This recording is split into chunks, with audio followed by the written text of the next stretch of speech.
draw, there's not really anybody in this section that really scares me when I make this prediction. Now, many of you who have looked at the draw, you might be looking at it right now or saying, wait a second, Will, you've got Nikolai Davydenko in this section of the draw, and he's beaten Federer twice, and he's beaten him recently as a week or two ago. Well, my view here is that beating Federer or beating Nadal in a non-major tournament isn't the same thing. And for comparison's sake, last year you had Andy Murray beating Nadal, beating Federer several times, and there's a lot of hype surrounding Murray.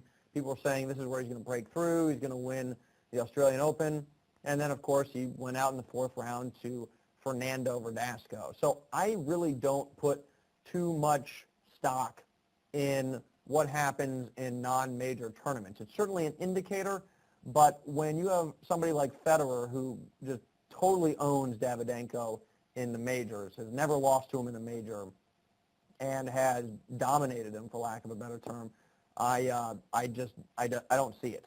So maybe I'm wrong. I doubt that I'm going to be, but we'll see. But I think Federer is going to come through that section. I do expect Federer to play Davydenko in the quarters because Davydenko has been playing very well.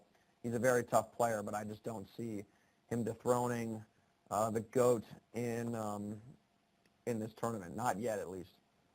Now, in the second half of the top half of the draw, second quarter, you've got Novak Djokovic. He's seeded third, and I think he comes through this quarter of the draw.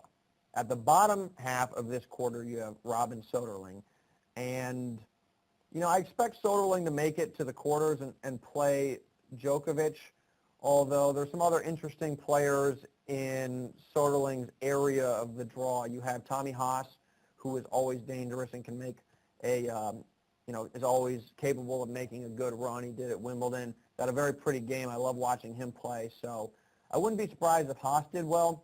You've also got Tsonga, who, the thing about Tsonga, he's got a huge game, but you never really know if he shows up to play. Sometimes his mental game is not always there. So, I'm cautious with my pick of Soderling, but I think Soderling is going to make it to the quarters, where he will get taken out by Djokovic. So you're going to have a Federer-Djokovic semifinal. Now, moving to the bottom half of the draw, we have the top quarter of the bottom half, and you've got Andy Roddick here, he's seated 7, and you've got Juan Martín del Potro seated 4. Del Potro, obviously, the U.S. knowing. So I'm really looking forward to interacting and reading those comments during the course of the tournament, and I'm looking forward to just the tournament in general. I think there's going to be some neat matchups. I think there's a lot of storylines this year in this tournament because some other players have been having success that we sort of haven't had as much in the past year or so. So there should be some cool subplots going on. Looking forward to it, and again, looking forward to reading your comments over the course of the tournament. So we'll talk soon.